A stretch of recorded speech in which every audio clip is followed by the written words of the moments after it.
Hello, my name is Jackson Rankin, and I'd like to talk with you about a project that I've been working on for the past couple of weeks.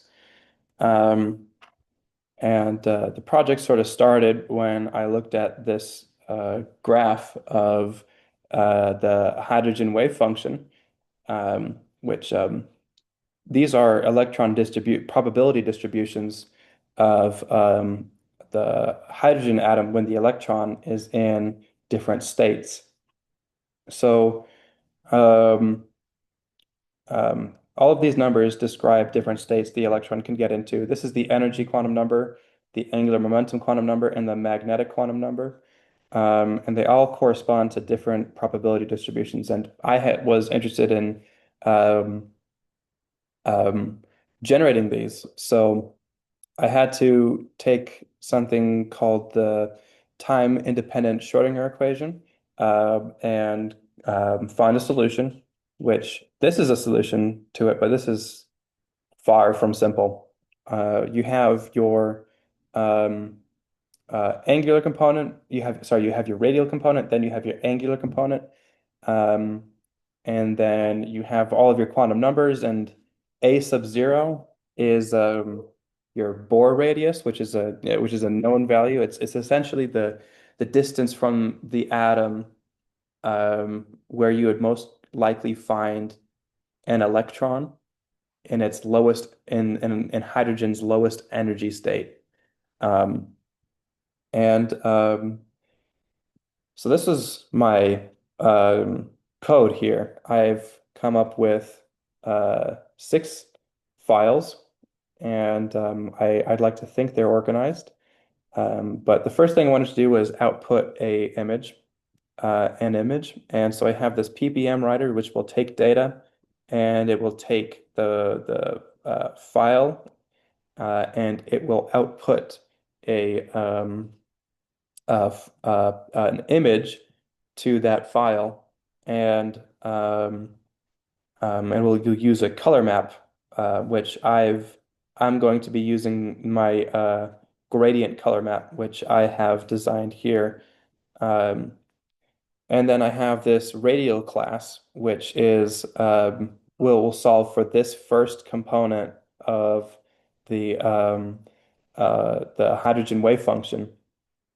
Um, in order to solve for this, we need to generate two things. We need to generate an associated Laguerre function, which, as you can see, is a very simple process. It's relatively simple for um, this kind of physics. And then I just have a basic factorial function here. Um, I call both. There's the associated Legendre, there's the factorial.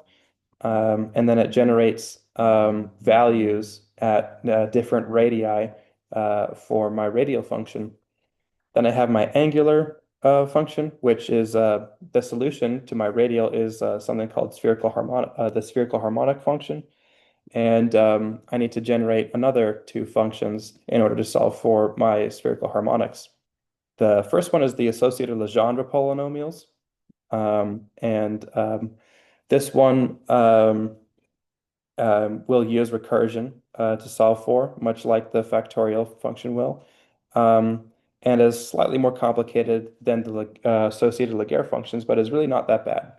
Um, and To solve for my wave function, you multiply the radial and the angular solution to get the full wave function. And something really great about the wave function is that if you take the absolute value of the wave function, which is a complex function, so it uses imaginary and real numbers, um, take the absolute value of that and you square it, you will get your probability distributions. Um, and um, From there, you just need to give it your quantum numbers, the file path, and then you need to give it the dimensions of the image, the actual physical dimensions, um, and then your resolution. Then you're going to want to normalize it because if you don't, it's going to look very dim and unimpressive. Then you're going to want to output it to a file, and that's it.